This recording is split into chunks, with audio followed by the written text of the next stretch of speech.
రాష్ట్ర ప్రభుత్వం ఇచ్చిన సూపర్ 6 హామీలను నెరవేర్చే విధంగా కూటమి ముందుకు వెళ్తుందని తెదేపా ప్రకాశం జిల్లా అధ్యక్షులు నూకసాని బాలాజీ అన్నారు. ఈ సందర్భంగా ఒంగోలు భాగ్యనగరంలోని తెదేపా జిల్లా పార్టీ కార్యాలయంలో ఏర్పాటు చేసిన విలేకరుల సమావేశంలో ఆయన మాట్లాడుతూ, రాష్ట్రంలో ప్రభుత్వం ఏర్పడిన రోజుల వ్యవధిలోనే వృద్ధాప్య పెన్షన్లు 4,000 రూపాయలకు పెంచుతూ ప్రతి ఒక్కరికి 7,000 రూపాయలు అందించిన ఘనత ముఖ్యమంత్రి చంద్రబాబు నాయుడికే దక్కుతుందని అన్నారు. వైసీపీ నాయకులు ఇష్టం వచ్చినట్లు మాట్లాడడం సబబు కాదని తెలిపారు.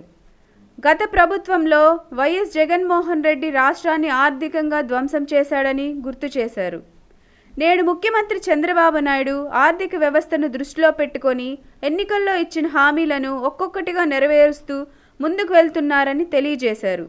ప్రజలకు జవాబుదారీతనంగా రాష్ట్ర ప్రభుత్వం ముందుకు వెళ్తుందని, నేడు వైసీపీ నాయకులు అవాకులు చవాకులు పేల్తే ఊరుకునేది లేదని హెచ్చరించారు.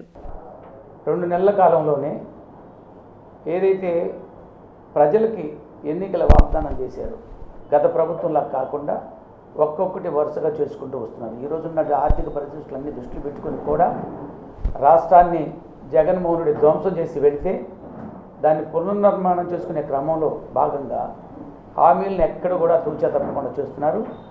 ఒక ప్రబుద్ధుడు అంటాడు, సిబిఎన్ సూపర్ 6 పథకాలపై వెనకడుగు. కొంచెమైనా ఇంగిత జ్ఞానం ఉంటే వెనకడుగు వేసారు లేదా కనీసం పత్రికలు చదివే అలవాటు ఉన్నా తెలుస్తుంది. పెన్షన్లు 4,000 ఇస్తామన్నారు, 4,000 రూపాయలు ఇచ్చారా లేదా? ఏప్రిల్, మే, జూన్ నెలకి పెంచింది కూడా 3 నెలలు కల్పిస్తామన్నారు, ఇచ్చారా లేదా? 4,000 రూపాయలు పెన్షన్ ఇచ్చి పెరిగిన 3 నెలలకు 3,000 కలిపి 7,000 రూపాయలు జూన్ 1న అయితే జూలై 1న జగన్మోహన్ రెడ్డి గారు ఏదైతే 3,000 చేసేళ్ళకి 5 సంవత్సరాలు పట్టింది. చంద్రబాబు నాయుడు గారు 4,000 చేస్తూ పెంచిన 3 నెలలకు 7,000 రూపాయలు ఇచ్చారా లేదా? దానివలన పెరిగినటువంటి 3,000 రూపాయల వలన అంటే 3 నెలలకి 1,650 కోట్ల రూపాయలు రాష్ట్రం మీద ఆర్థిక భారం పడుతూ ఉంది. ఆయన మీద వచ్చిన ఆరోపణలు పక్కదారి పట్టించడానికి ఒక కుల సమస్యను తీసుకొచ్చాడు ఈ రాష్ట్రంలో. నేనైతే దాని జోలికి పోవడం లేదు, ఎందుకంటే అదంతా రాష్ట్రంలో ప్రజలకు తెలుసు, పత్రికలకు తెలుసు, మీడియా మొత్తానికి తెలుసు. ఆ అక్రమ సంబంధాల విషయం అవన్నీ నేను మాట్లాడదలుచుకోలేదు. కాకపోతే ఆయన అంటాడు టీటీడీలో తిరుమల తిరుపతి దేవస్థానం అన్నీ కమ్మవారికేనా అని. టీటీడీ ఈవో ఎవరో కనీస పరిజ్ఞానం లేకుండా మాట్లాడతాడు ఒక రాజ్యసభ సభ్యుడు ఉన్న విజయసాయిరెడ్డి. టీటీడీ ఈవో శ్యామలరావు గారు ఐఏఎస్, ఆయన బీసీ కులానికి సంబంధించిన వారు. జేఈఓ వెంకయ్య చౌదరికి ఇచ్చారేమి ఇస్తే కమ్మవాళ్ళు అసలు ఆ పదవులకు పనికిరారా? ఈ పార్టీలో వాళ్ళు కూడా పనిచేస్తూ ఉన్నారు కదా, నాయకత్వ బాధ్యతలు ఇస్తున్నారు. ఈ పార్టీని కష్టకాలంలో కూడా వాళ్ళు కూడా సపోర్ట్ చేసుకుంటూ అన్ని విధాలుగా ఆర్థికంగా అన్ని రకాలుగా పోషించుకుంటూ వచ్చారు కదా, మరి వాళ్ళని పక్కన పెట్టాలా? మరి మీరు 600 పోస్టులు ఇస్తే బ్రహ్మాండమైన పోస్టులు వైఎస్ఆర్ కాంగ్రెస్ గవర్నమెంట్లో ఏదైతే అడ్వైజర్స్ పేరుతోటి 600 పదవులు ఒకే కులానికి ఇచ్చారా లేదా? ఎక్కడన్నా బీసీ ఎస్టీకి ఒక అడ్వైజర్ పోస్ట్ ఇచ్చిన దాఖలాలు ఉన్నాయా?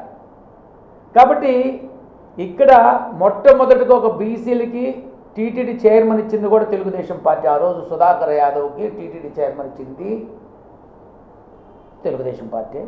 ఇలా టీటీడీ ఈఓ బీసీకి ఇచ్చారు, జేఈఓ ఆయనకి ఇస్తే అంత మాత్రాన్ని కమ్మ కులానికి మొత్తం ఇచ్చినట్లు అవుతుందా? కాబట్టి దీన్ని ఒక బలహీన వర్గాల నాయకుడిగా మేము వ్యతిరేకిస్తున్నాం. చంద్రబాబు నాయుడు గారు ఎక్కడ బీసీలకి ఏ అవకాశం ఇవ్వాలో అవకాశం ఇవ్వడంలో ఆయన ప్రావీణ్యుడు. చక్కగా ఇవాళ మంత్రివర్గం కూర్పు చేస్తే 8 మంది బీసీలకి మంత్రి పదవులు, అవి కూడా చాలా ప్రాధాన్యమైన శాఖలను బీసీలకి ఇచ్చారు.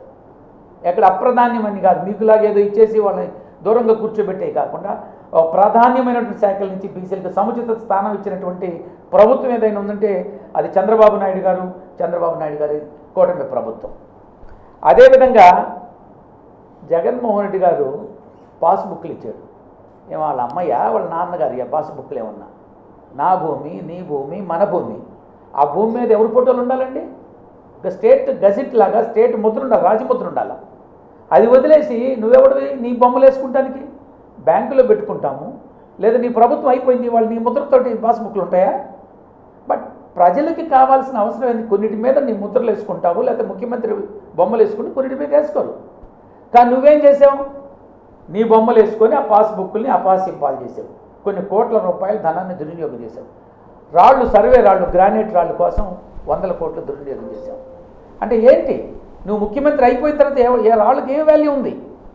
కాబట్టి వాళ్ళ చంద్రబాబు నాయుడు గారు ఏ ముద్ర లేనటువంటి రాళ్ళు, అవి బొమ్మలు లేని రాళ్ళు, ముద్ర లేని పాస్బుక్లు ఇవ్వడానికి సిద్ధంగా ఉన్నారు. ఇంకొక అడుగు ముందు వేసి మా లోకేష్ బాబు గారు విద్యాశాఖ మాత్యులు విద్యాశాఖ క్యాలెండర్లో పార్టీ రంగులు కానీ లేదా పార్టీ నాయకులు బొమ్మలు లేకుండా ఒక చక్కటి క్యాలెండర్ రిలీజ్ చేస్తున్నారు. అంటే ఇక్కడ పార్టీ రంగులు లేవు. మీరిచ్చే అక్కడేదో చిక్కీలు ఇచ్చినా నీ బొమ్మ, జగనన్న గోరుముద్ద, దానికి ఇవాళ సర్వేపల్లి రాధాకృష్ణన్ గారి పథకాలతో ఆయన పేరు, లేదా డొక్కు సీతమ్మ పేరు, అదేవిధంగా మూడవది మన మాజీ రాష్ట్రపతి అబ్దుల్ కలాం గారు.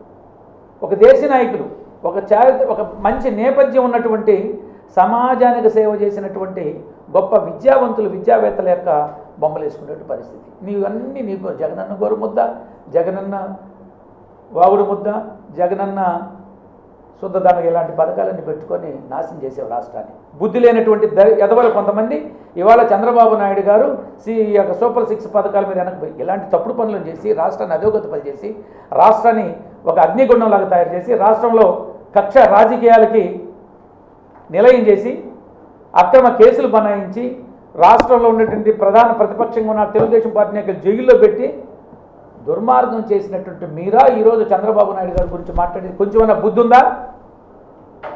విజయసాయిరెడ్డికి అసలు బుర్ర పనిచేస్తుందా? నీ మీద వచ్చిన ఆరోపణలతో మనసు చెడి గందరగోళమై ఏం చేయాలో పోలబోక తెలుగుదేశం పార్టీకి కమ్మకొల్లని అంటగడతావా? వాళ్ళ నేను ఇక్కడ ఒక బీసీ నాయకుడిగా తెలుగుదేశం పార్టీ జిల్లా అధ్యక్షుడిగా ఉన్నాం. నిన్న మంత్రివర్గంలో 8 మందికి బ్రహ్మాండమైన శాఖలు ఇచ్చాడు చంద్రబాబు నాయుడు గారు. ఇవన్నీ ఎందుకు మర్చిపోతారు? మీ ప్రభుత్వాలు ఎవరికి ఇచ్చారు? 56 కార్పొరేషన్ ఇస్తే ఒక కార్పొరేషన్ చైర్మన్ కూడా ఎవడో వాడికే తెలియదు. ఏం చేశాడో తెలియదు. ₹1 ఇచ్చిన దాఖలాలు లేవు. కాబట్టి ఇవాళ ఈ ప్రభుత్వము ఏదైతే ప్రజల ప్రభుత్వంగా ఉందో, ప్రజాస్వామ్యయుతంగా ఉందో, చట్టాలకి అనుగుణంగా నడవటానికి సిద్ధంగా ఉంది. ఈ ప్రభుత్వం మీద అవాకులు చవాకులు పెడితే ఇప్పటికే 11 సీట్లకు పరిమితం చేశారు. ప్రతిపక్ష నాయకుడు కూడా హోదా లేకుండా. ఇంకొక బుద్ధి లేని పని, నాకు ప్రతిపక్ష హోదా కావాలని లేదు. నీకు బుద్ధి ఉందా లేదా? ఆ రోజు 23 మంది ఎమ్మెల్యేలు ఉంటే 5గురు లాగేసి తెలుగుదేశం నుంచి ప్రతిపక్ష హోదా కూడా లేకుండా పోతుందని చెప్పినటువంటి జగన్మోహన్ రెడ్డి గారు, ఆయనకి జ్ఞాపక శక్తి తక్కువలా ఉంది, బుర్ర పనిచేయదు. సరిగ్గా చదువుకుంటే కదా, ఎప్పుడైనా చదువుకొని ఉంటే కదా. 18 మందికి దిగితే ప్రతిపక్ష హోదా పోతున్నటువంటి జగన్మోహన్ రెడ్డి గారు 11 మందికి ఎలా వస్తుందయ్యా? బుద్ధి లేకుండా మాట్లాడతావు? నీకు కొంచెమైనా జ్ఞానం ఉందా? ఒక మనసు చెడకూడదు. గెలుపొడములు సర్వసాధారణమైనటువంటి, ప్రజలు అంగీకరిస్తే గెలుస్తాం, ప్రజలు అంగీకరించకపోతే ఇంటికి పంపిస్తారు. ఎంత దారుణంగా నిన్ను ఇంటికి పంపించారు? 151 సీట్ల నుంచి 11 సీట్లకు పరిమితం చేశారు. అది బుద్ధి లేకుండా నాకు ప్రతిపక్ష హోదా లేకుండా చేస్తున్నారు అనేటువంటి తెలుగుదేశం మీద అభాండాలు. 10% ఉండాలి మినిమం, కనీస జ్ఞానం అది లేదు నీ దగ్గర. అది ఆయన ఇంకొక ఆయన ఎవరో మాజీ ఎమ్మెల్యే ఒక ఆయన మాట్లాడుతూ ఇవన్నీ ఏం మాట్లాడాలో తెలియకుండా ఏదో ఒకటి మాట్లాడాలా, ఏదో జనంలో ఉండాలా. ఈ నియోజకవర్గాన్ని అత్యంత దారుణంగా దోపిడీ చేసి వెళ్ళినటువంటి వ్యక్తులు కూడా మాట్లాడటం చాలా దుర్మార్గమైన విషయం. అదేవిధంగా ఇవాళ హౌసింగ్ స్కీమ్ 2014-19 మంది 2.5 లక్షల రూపాయలు ఇచ్చే విధంగా ఇవాళ కేంద్ర ప్రభుత్వం 4 లక్షల రూపాయలు ఇస్తే 2.5 లక్షల రూపాయలు వాళ్ళు 1.5 లక్షల రూపాయలు రాష్ట్ర ప్రభుత్వం భరించి ఇళ్ళు కట్టడానికి ముందుకొస్తున్నది. ఈ 100 రోజుల్లో 1,25,000 ఇళ్ళు పూర్తి చేయాలన్నటువంటి ఒక టార్గెట్ పెట్టుకొని ఉన్నారు. రాబోయే 1 ఇయర్లో, కంప్లీట్ 1 ఇయర్లో 8,25,000 ఇళ్ళు పూర్తి చేస్తామని చంద్రబాబు నాయుడు గారు మన హౌసింగ్ మినిస్టర్ ద్వారా తెలియజేస్తున్నారు. 3 సెంట్లు గ్రామాల్లో ఇస్తాం, 2 సెంట్లు టౌన్లో. నువ్వెంత ఇచ్చావు? 1.5 సెంటు, 1 సెంటు. ఎక్కడిచ్చావు? ఒక్క కాలనీ అన్నా, జగనన్న హౌసింగ్ కాలనీ ఎక్కడన్నా ప్రజలకు దగ్గర కానీ, నివాస కేంద్రాలకు దగ్గరగా కానీ, లేకపోతే సరైన ప్రదేశంలో ఉన్నాయా? ఎక్కడో దూరంగా ఉండేటువంటి పొలాలు కొని 1,00,000-2 లక్షలు ఉండే పొలాలు కొని 25 లక్షలు, 30 లక్షలు, 50 లక్షల రూపాయలు ధరలు వేసుకొని కోట్ల రూపాయలు నీ ఎమ్మెల్యేలు ఈ రాష్ట్రంలో దోచేశారు హౌసింగ్ స్కీమ్ పేరుతోటి. సింగరాయకొండలో చూస్తున్నాను, ఆ ఇళ్ళు ఈ రోజుకు నిరుపయోగంగా ఉండి ఒక లో లయింగ్ ఏరియాలో ఒక రకమైన వర్షాలు పడిన మునిగిపోయేటువంటి పరిస్థితులు కల్పించినటువంటి ప్రాంతాల్లో ఉన్నాయి.